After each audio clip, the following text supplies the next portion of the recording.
ओम शांति। नारायण नारायण नारायण। सब आनंदित हो, प्रसन्न हो। समय को इधर उधर में गपशप में नहीं गंवाना है। श्वासोश्वास की उपासना, ईश्वर की ओर पुस्तक जरूर पढ़ते रहना। जीवन विकास, मन को सीख, व्यसनों से मुक्ति आदि, जिसको जो दोष हो मन में वो निकालने का प्रयास करना और भगवत सुख भरने के लिए अवसर मिला है। अलग अलग दिन में पेड़ के नीचे, शाम को दूर कहीं घूमने करने चले गए। ओम नमो भगवते वासुदेवाय। ओम श्री परमात्मने नमः।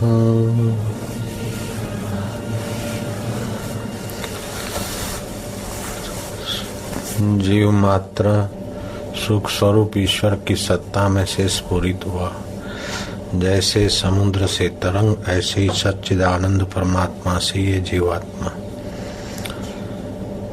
जो अपने असली स्वभाव को नहीं भूले, वे ईश्वर कोटि में माने जाते हैं। जैसे श्री भगवान ब्रह्मा, भगवान विष्णु, महेश्वर, भगवती देवी, सूर्य भगवान, वासुकी देव और सब जो अपने असली सच्चिदानंद आत्म स्वभाव को भूल गए, वे फिर शरीर में आसक्त हो गए। देख कर, सूंघ कर, चख कर, सुन कर और स्पर्श संभोग आदि करके सुखी होने की वासना में से नीचे आते गए। फिर कुछ सावधान हुए तो अपने सत्व गुण को बढ़ाकर देवत्व को प्राप्त हुए। सत्व संजायते ज्ञानम, उस ज्ञान की आखिरी तक नहीं करे तो देवलोक तक गए। तो तू करता तू भया, मुझ में रही न हूं, वारी तेरे नाम पर जित देखूं तित तू। जब भगवान नाम मिलता है, उसका जप वैखरी से हो, फिर धीरे धीरे मध्यमा से, फिर पश्चंती से, फिर परा से, तो ये जीवात्मा की मूढ़ता की जो पढ़ते हैं वो धीरे धीरे कम होती जाएगी। तो जीवात्मा फिर अपने ईश्वरीय स्वभाव और आनंद को प्राप्त होता है। जैसे कल थोड़ा सा अभ्यास किया तो अंतर का सुख मिला, तो इस प्रकार अंतर का सुख शांत भाव से बढ़ता जाए तो फिर परम स्थिति हो जाती, परम सुख मिल जाता। तो जीव का उद्गम स्थान सुख स्वरूप है। जैसे पानी का उद्गम स्थान समुद्र है, ज्योत का, अग्नि का उद्गम स्थान सूर्य है। दिया किसी के घर में भी जलाओ, कहीं भी जलाओ, बाती को उल्टी करो तभी भी लो तो ऊपर ही चली जाएगी, क्योंकि उसका उद्गम स्थान। ऐसे ही जीव का उद्गम स्थान सत्य, चित्त और आनंद, सच्चिदानंद परमात्मा है। इसलिए जीव सदा रहना चाहता है। 60 वाला 70 देखना चाहता है, 70 वाला 80 देखना चाहता है, 80 वाला 90 साल जीना चाहता है। 90 वाले से भी पूछो तो बोले मरी जे तो निरात, पर मृत्यु आवे तो बचवा माटे वो बचने के लिए प्रयत्न करेगा, क्योंकि एक ऐसी चीज है जिसने मौत कभी देखी नहीं, तो मरने वाले शरीर को भी वो अमर रखकर जीना चाहता है। ये उसकी सच्चिदानंद स्वभाव की सच्चाई और चैतन्य। ये क्या हुआ, वो क्या हुआ, कोई भी आता है तो बुढ़े भी शू थयो, कौन था, फलाना। तो ये आपके आत्मा का स्वभाव है सत्य, आत्मा का स्वभाव है चित्त, और आपके आत्मा का स्वभाव है आनंद। तो आप आनंद चाहते हैं। डॉलर इकट्ठा करके भी आप आनंद चाहते हैं, रुपए इकट्ठा करके भी आनंद चाहते हैं, रुपयों का सदुपयोग करके भी आप आनंद चाहते हैं, नौकरी करके भी आप आनंद चाहते हैं, और रिजाइन करके भी आप आनंद चाहते हैं, शादी करके भी आनंद चाहते हैं, डाइवर्स दे के भी आनंद चाहते हैं, चोर चोरी करता है तो भी आनंद के लिए, भले तरीका गलत है। तो सभी जीव प्राणी मात्र सुख आनंद चाहते। तो सच्चा आनंद नहीं मिलता है, इंद्रियों के विषयों के आनंद को ही, सुख को ही आनंद मानकर जीव नीचे गिरते जाते हैं। तो एक होता है विषय सुख, जिसको आनंद मानते संसारी, विषय सुख। विषय सुख होता है, दूसरा होता है भावना का सुख, तीसरा होता है बुद्धिजन्य तत्व ज्ञान का सुख, और चौथा होता है जीवन मुक्ति का नित्य नवीन रस। वो आखिरी है, पराकाष्ठा है। तो विषय सुख में सारा संसार दीवाना है। विषय सुख में क्या होता है कि 4 भेद होते हैं। उसमें भोगजन्य सुख होता है, खा के मजा लिया, देख के मजा लिया, सूंघ के मजा लिया, संभोग से मजा लिया, इसको बोलते भोगजन्य सुख। भोगजन्य सुख जितना अधिक भोगेगा उतना ही खाने का मजा लेगा, तो स्वाद में ज्यादा खा लेगा। संभोग का मजा लेगा तो तिथि त्योहार नहीं देखेगा, जल्दी बीमार पड़ेगा, मरेगा। देखने का सुख का मजा लेगा, टीवी आदि, तो जल्दी आंखें खराब होगी। तो भोगजन्य सुख है विषय, भोगजन्य सुख। दूसरा है अभिमानजन्य सुख। मेरे 2 मकान है, 5 मकान है, मेरा इतना धंधा है, इतने बच्चे हैं, ऐसी कुर्सी है, ऐसा है। वो वस्तु, कुर्सी, पैसा तो पड़ा है धरती पे, लेकिन अभिमान है कि मेरे पास 2 करोड़ रुपया है, 5 करोड़ है। तो छोटों को देखकर मजा आएगा कि हम कुछ हैं, बड़ों को देख के सुकड़ता रहेगा। ये अभिमान जन्य सुख है। तो विषय सुख, अभिमान जन्य सुख। तीसरा होता है मनोराज्य का सुख। मन ही मन में अपने सुख की कल्पना में घूम रहा है। जैसे मजूर घी का मटका लेके जा रहा है, बोले ये सेठ मेरे को तो अच्छी मजूरी देंगे। मजूरी देंगे तो फिर मजूरी क्या करना, अच्छे पैसे मिलेंगे कि इसके बेटे की शादी है और घी खरीद के मटका भर के ले जा रहे हैं, तो फिर मैं मुर्गियां लाऊंगा। मन ही मन मुर्गियां लाऊंगा तो वो बच्चे देगी, अंडे देगी, वो बेचूंगा, बहुत सारी मुर्गियां हो जाएगी। फिर वो बहुत सारी मुर्गियां थोड़ी बेच के भैंसे लाऊंगा, फिर भैंसे दूध देगी और करकसर से बेचूंगा तो भैंसे बढ़ जाएगी। फिर भैंसे बेच के दुकान करूंगा, दुकान भी चलेगी तो आगे दुकान, पीछे मकान, फिर शादी करूंगा। फिर शादी करूंगा, दूर जाना आना नहीं पड़ेगा कि भैया अमेरिका में दुकान है और हिंदुस्तान में बापू के पास आए हे भाई दर्शन करने को दिलीप। तो ऐसा तो रहेगा नहीं, आगे दुकान पीछे मकान, तो बचत हो जाएगी, किराया बिराया भी, गाड़ी मोटर का, पेट्रोल का, डीजल का कोई खर्च नहीं होगा। तो पैसे खूब बढ़ेंगे तो फिर ब्याज पे लाके तो धंधा करने वालों को पीछे कर दूंगा, मेरा रोकड़े पे लाऊंगा, बेचूंगा, लगेगी लाइन, फिर मैं बिजी रहूंगा। तब छोरा आएगा, बेटा पिताजी चलो भोजन करने। अब वो गिराकी होगी और दूसरे तरफ छोरा बोलेगा पिताजी देर हो गई, भोजन करने चलो। तो बोले ठहर, बाद में आता हूँ। मन ही मन ऐसा सोचा तो हाथ पे जो मटका था ना, सिर पे मटका था, हाथ से पकड़ा था, बाद में आता हूँ। तो बाद में आता हूँ करके यूं झटका मारा, सिर का मटका गिर गया धड़ाक दम। वो सेठ बोला अरे क्या करा तूने, तो मेरा खाना खराब कर दिया, पूरा घी का मटका ढोल दिया। बोले सेठ जी आपका तो खाली घी डोला, मेरा तो सब चौपट हो गया। बोले क्या हुआ? बोले मैं तो मुर्गियां लाया मनोराज से, भैंसे लाया, भैंसे बेची, फिर मकान दुकान लिया, शादी किया, छोकरा बोकरा, मेरा तो मन ही मन सब संसार बन गया था। चल हटने तो मेरा सब चौपट कर दिया सेठ। यह है मनोराज का सुख। ऐसे स्वप्ने में भी मनोराज का सुख आता है। छे तो बठियारो पण हूँ के राजा थई गयो छू, राजा थई गयो छू ने પછી ઠાઠ માઠથી પોતાના પથારીએ સૂતો છું, પણ મારે હવે પ્રગાઢ ઊંઘ આવે છે, સ્વપ્નમાં જુએ છે પેલો બઠિયારો, है तो बठियारा, है तो भट्टी का धंधा करने वाला लुहार का बच्चा। वो सपने में देखता है कि मैं तो राजा हो गया हूं। ये डॉक्टर राधा कृष्ण ने दृष्टांत दिया, दार्शनिक थे, राष्ट्रपति डॉक्टर राधा कृष्ण। तो है तो बठियारा, लेकिन स्वप्न राजा होने का देख रहा है। और सपने में वो बाथरूम जाने को आंखें बंद और अपने बिस्तर से चला तो भट्टी के अंगारे पड़े। अरे तेरे के क्या मेरा राजपाट चौपट हो गया और पैर जला। तो ये भटियारे को राजा होने का मनोराज का सुख सपने में मिल जाता है, कईयों को मिल जाता है सपने में, ऐसा हो गया, मजा आता है। बिछड़े हुए मित्र से मिल गए, अरे वाह किरणवाल लिखेंगे। तो इस सपने में मनोराज का सुख आता है, मानसिक स्वप्न में। ऐसे यहाँ भी ऐसा होगा, ऐसा होगा। ये है मनोराज जन्य सुख दुख। फिर चौथा होता है अभ्यास जन्य सुख। जो कसरत करता है, पहलवान बराबर कसरत कर लिया, भूख लगी, खाया के मजा आया। आसन प्राणायाम रोज करते हैं तो नियम हुआ, आसन प्राणायाम का तो मजा आया, नियम में गड़बड़ हुई तो मजा गया।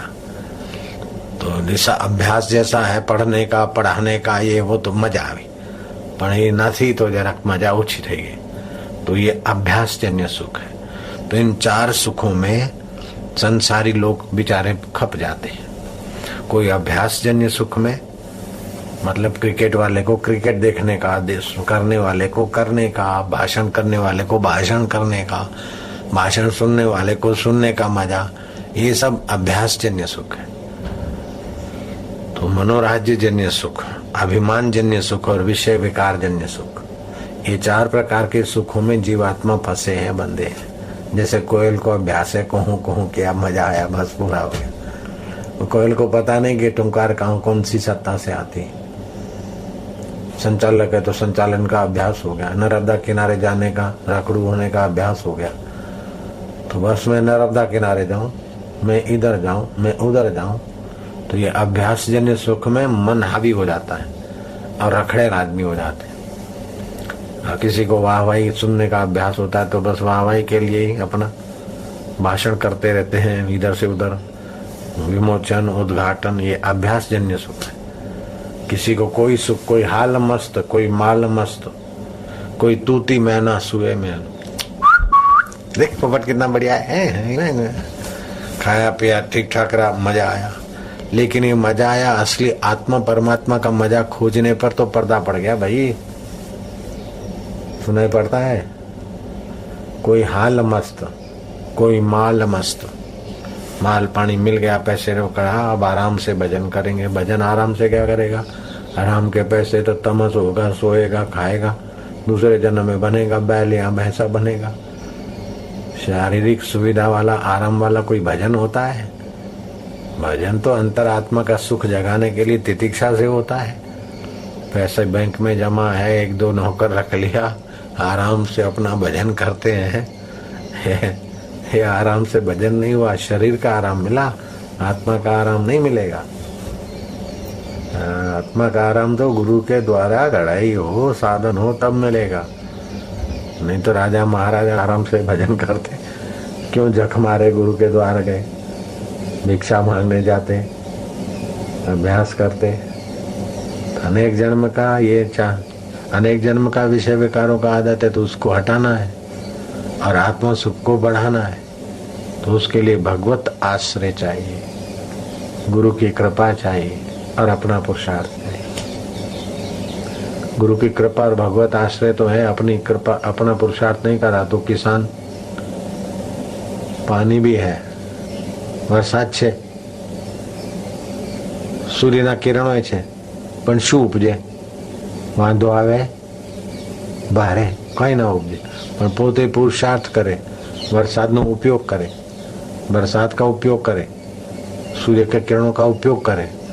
झाड़ी हो गई तो छटाई करके सूर्य के किरण पड़े, तब खेत लहलाएगा। ऐसे ही जो आदतें पड़ गई है, जो आत्म खेती के ऊपर आदत का सुख है, अभिमान का सुख है, भोगजन्य सुख है, मनोराजन्य सुख है, तो खेती को ढांक दिया, जंगल बन गया। तो शेडा उपરના ઝાડવા જેમ ફોરી નાખવા પડે ખેડૂતને, આજુબાજુના ઝાડવાના છાંયડા હટાડી દેવા પડે। હવે આપણે અહીંયા બેઠા છે, બેસવા માટે આ લીમડા સારા, પણ खेती કરવી હોય તો આ બધા હટાઈ દેવા પડે। ऐसे ही अभ्यासजन्य सुख में, संसारी सुख में पड़े हैं तो ठीक है, सेट हो गया, बेटे सेट हो गए, फलाना सेट हो गया, चलो आखिरी में बुढ़ापा हो गया, सुख सुविधा में मरे। लेकिन मरेंगे तो फिर दूसरे जन्म में क्या पता घोड़ा बनते के हाथी बनते के कुत्ता बनते, ईश्वर को तो जाना नहीं। देवता बनते तो देवता बनेंगे तो पुण्य का फल भोग के गिरेंगे, और घोड़ा गधा बनेंगे तो पाप का फल भोग के फिर कुछ बनेंगे, किसी के घर में लटकेंगे। तो दुख तो चालू रहा ना, दुख का चक्र तो नहीं टूटा ना। तो दुख का चक्र तोड़ने के लिए मनुष्य जीवन है, इसके लिए सत्संग है, साधन है, सतगुरु है, अपना पुरुषार्थ है। संसार तापे तपता नाम योगो परम औषधः। संसार के त्रिविध ताप में तपने वालों के लिए भगवत योग, भगवत मेल ही परम औषध है। हम यात्रा में जाऊं, इधर जाऊं, उधर जाऊं, तो मन में जैसा है ऐसे करते रहेंगे तो मनोराज्यजन्य सुख मिलेगा, विषयजन्य सुख। तो विषयजन्य सुख तो थका देगा। कितने जन्मों में यात्रा की, कितने माता के गर्भों में किया, कितने माता पिताओं के शरीर से यात्रा की, कितनी बार संसार देखा। संसार जिससे दिखता है उस परमेश्वर को देखो। ऊर्ध्वस गच्छन्ति सत्वाः, सत्वगुण बढ़ गया तो ऊर्ध्वलोक में जाता है। मध्यस्थ तिष्ठन्ति राजसाः, रजोगुण है तो फिर जन्म मरने के बाद संसार में आएगा। अधो गच्छन्ति तामसाः, जिनके स्वभाव में खान पान में तमोगुण ज्यादा है, सूर्य उगने के बाद भी सोते रहते हैं, संध्या काल में भोजन करते, ऐसे लोगों को तो फिर पशु योनि में जाना पड़ता है। गांधी जी कितने महान संकल्प के धनी, जुआनी में ब्रह्मचर्य व्रत का धारण कर लिया, और फिर युवतियों के साथ रहते फिर भी उनका मन फिसलता नहीं। ऐसे ऐसे भगवान के भक्ति का आश्रय था उन्हें, गीता का आश्रय, राम नाम का आश्रय, और प्रार्थना नहीं करे तो उनको चैन नहीं पड़े। प्रार्थना से बड़ा बल मिलता है, दोष मिटते। एक दिन गांधी जी चरखा दंगल देखने गए, तो थके मांदे आए थे कि मैं प्रार्थना करके सोऊं, लेकिन जरा आड़े पड़े तो टप से झट से जरा झोंकाया, टप से नींद आ गई। लेकिन वो प्रार्थना नहीं की तो अचेतन मन में खटका था। रात को 2 बजे उठे और अपराधी की नहीं क्षमा याचना करते करते प्रार्थना की, फिर चैन से सोए। दूसरे दिन अपने भक्तों के बीच, प्रार्थियों के बीच कहा कि भाई मैंने बड़ा अपराध किया कि कल मैंने प्रार्थना बिना ही मैं सो गया। तो बोले बापू एम शू मोटी बात है, तो थाकेला हो तो थाय एम। अरे ना ना, થાકેલા હોય તો પણ એ વાલો શ્વાસ દે છે, જીવન દે છે, તો એને ભૂલીને સૂઈ જવાતું હશે? ઊંઘે તો એ થાક મટાડે, જેની શરણમાં આ જીવ જાય છે ને થાક મટાડે, એની શરણમાં જતા પહેલા એની પ્રાર્થના ના કરાય। આ તો મારો બહુ અપરાધ થઈ ગયો, મોટો અપરાધ। હવે ગાંધીજી એક दिन प्रार्थना नहीं की तो बड़ा अपराध मानते हैं, कितने सजग पुरुष है। और अपन कभी प्रार्थना नहीं करते तो भी अपने को अपराध नहीं लगता है। तो भगवत प्रार्थना और भगवत जप करते करते फिर सो जाना चाहिए। आज से अच्छा ठान लो तो फिर रात्रि को अचेतन मन में उसके संस्कार पड़ेंगे, बड़ी मदद मिलेगी। हम तो रात को सोते हैं तो कोई शास्त्र पढ़ता हो और हम सुनते हो और उसकी थोड़ी व्याख्या करते करते फिर सो जाते। वो समझ जाता है शास्त्र पढ़ने वाला के बापू सो गए। या तो भगवत विचार या तो भगवत नाम। अब आपको कोई शास्त्र पढ़ने वाला नहीं मिले तो सत्संग की कैसेट, नहीं तो भगवान नाम तो आपके घर की मूड़ी है। और सुबह उठो तो 10 मिनट उच्च स्वर से भगवान नाम लेते जाओ, थोड़ी देर भले मानसिक चले, फिर ओम ओम हरि ओम, अथवा जो अच्छा लगे। देखो फिर सुबह कितनी पवित्र जाती। तो ऐसा नहीं कि दूसरे का ध्यान भजन में विघ्न हो। हाँ, दूसरे सोए हैं तो भले भगवान नाम उनके कान पे पड़े मधुरता से, इससे बहुत लाभ होता है। और भगवान कहते हैं ममैवांशो जीवलोके जीवभूता सनातना। दुकान, मकान, रुपया, गहना, ज्वेलरी नहीं कहती कि हम तुम्हारे, ये तो बड़े बेवफा हैं। लेकिन भगवान तो कहते कि हम तुम्हारे हैं, तुम हमारे हो। मकान नहीं कहता, डॉलर नहीं कहते कि हम तुम्हारे हैं। डॉलर तो टेंशन देते, अब भगवान टेंशन हरते हैं। अभी तो विज्ञानी बोलते जो प्रार्थना करते हैं अथवा भगवान नाम लेते हैं उनको हाई बीपी कंट्रोल हो जाता है, क्योंकि भगवत भाव से ऐसे वेव्स, वाइब्रेशन बनते हैं। आपने सुना गांधी जी को हार्ट अटैक हो गया, कभी सुना था क्या? प्रार्थना करते थे। नहीं तो गांधी जी का टेंशन जितना था उतना तो तुम्हारे 10 जन्म में भी नहीं होगा। इतना गांधी जी से अंग्रेज लोग धोखेबाजी करते थे, इतने गांधी जी के विषय गंदी गंदी अखबारों में बातें में छपते। गांधी जी युवतियों के साथ रहते हैं, ऐसा है वैसा है, लेकिन गांधी जी की सच्चाई उन सभी को बकवास को पोक कर देती थी। अपने शत्रु को भी टोटे चबाने की अपेक्षा खीरखंड खिलाओ तो आपकी विजय होगी, जैसे गांधी जी की हुई। अंग्रेजों ने इतना जुल्म किया लेकिन गांधी जी ने बदले में टोटे नहीं चबाए, अमृत दिया। जय श्री कृष्ण। ऐसे ही आप भी अपने जीवन में, अपने मित्रों में, कुटुंबियों में अंतरात्मा से, हाँ ऐसा नहीं कि वो नास्तिक है और आप उनके हाँ में हाँ भर के उनके वाइब्रेशनों में अपनी भक्ति नाश करो, नहीं, उनका मंगल चाहो, लेकिन अपने काज हमार हो, हित तासु हो, अपना काम हो ईश्वर प्राप्ति का और हित उनका हो, बस। शरीर स्वस्थ रहे, मन प्रसन्न रहे और बुद्धि में भगवत प्रसाद की भूख जगे तो फिर परमात्मा प्राप्ति हो जाती है। ऊंडो श्वास, खूब गहरा श्वास।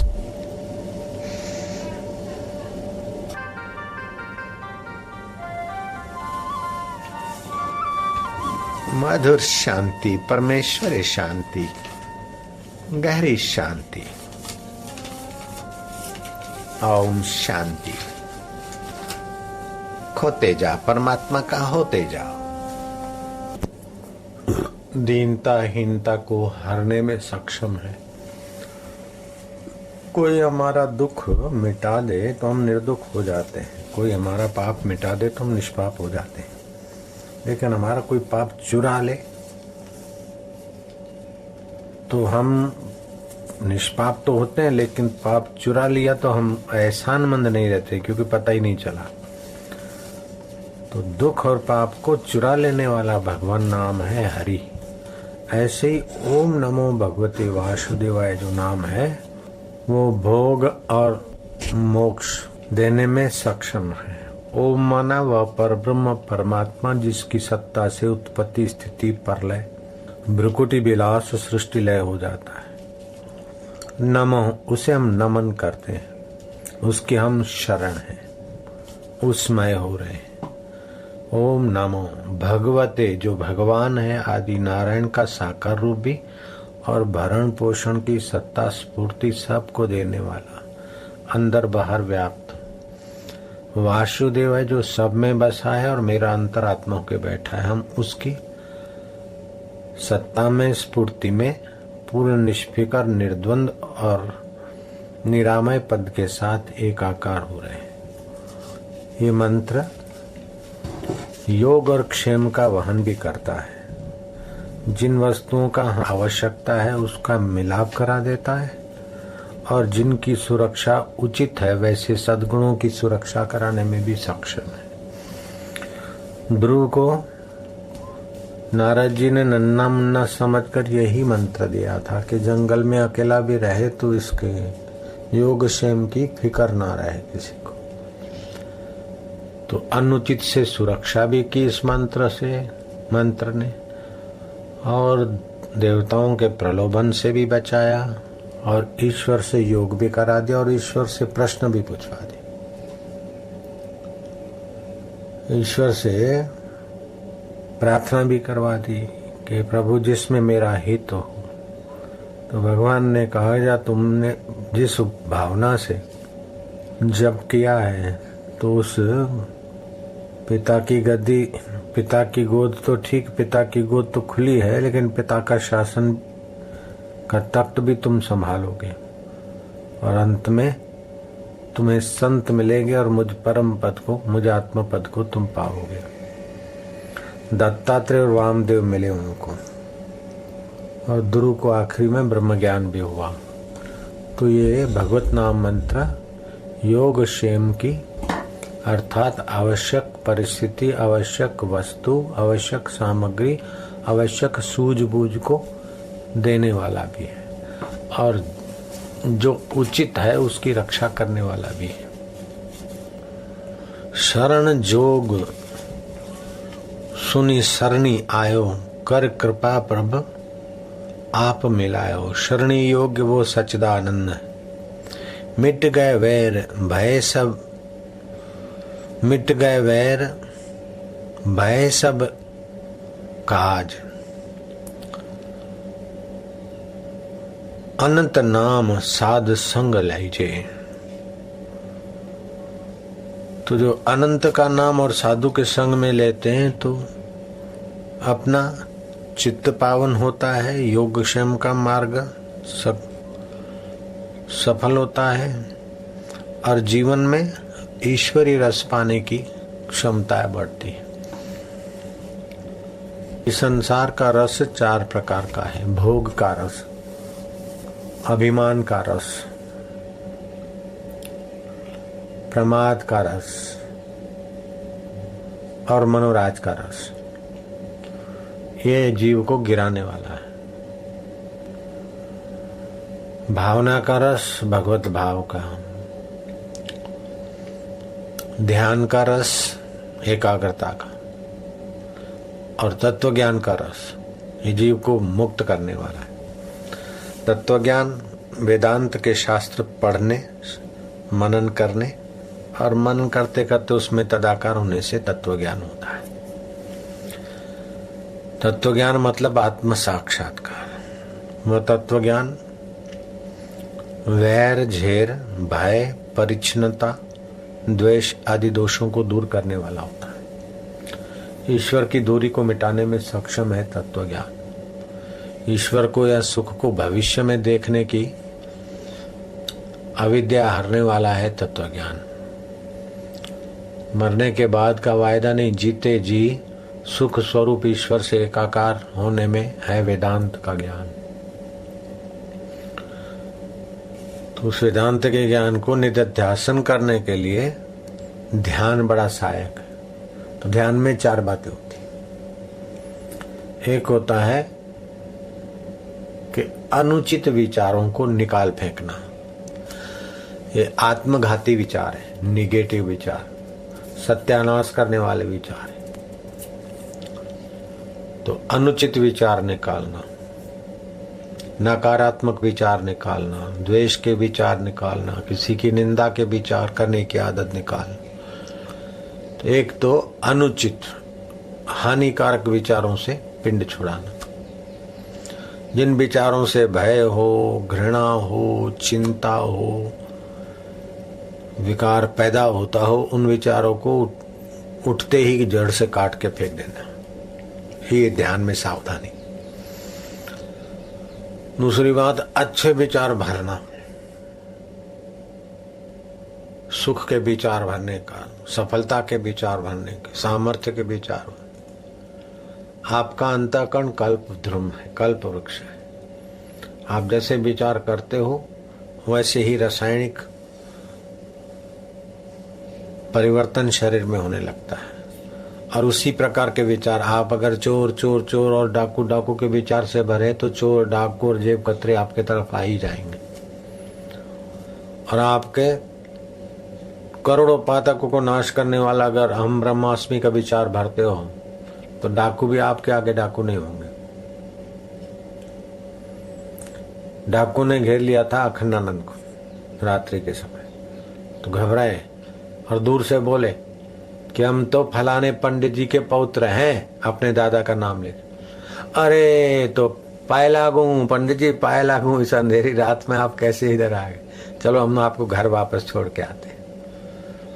तो डाकुओं ने दादा का वैभव सुना था, दादा का नाम सुना था। अखंडानंद के दादा का ये वैभव है कि उनके नाम से ही काम हो गया। तो ऐसे भगवान का भी वैभव है, भगवान के नाम से भी काम हो जाता है। और भगवान का नाम तो इतना व्यापक वैभव है कि ये डाकू हमको ठगते ठगते फिर हमारे सुरक्षक कर बन जाते। काम, क्रोध, लोभ, मोह, मद, मात्सर्य डाकू ही तो हैं, लेकिन जब भगवत नाम का वैभव हम पुकारते, चिंतन करते, तो हमारे काम राम में बदल जाता है, वैर क्षमा में बदल जाता है, भय निर्भयता में बदल जाता है, ईर्ष्या घृणा प्रेम में क्षमा में बदल जाती है। तो भगवान नाम से दिव्य रासायनिक परिवर्तन होने लगता है। एक तो हीन विचार निकालना, दूसरा दिव्य विचार भरना, और तीसरा हीन विचार निकालना, दिव्य विचार भरना, फिर शांत आत्मा होना और अपने को खोजते खोजते निसंकल्प अवस्था में जाना। इससे अद्वैत ज्ञान मजबूत हो जाएगा।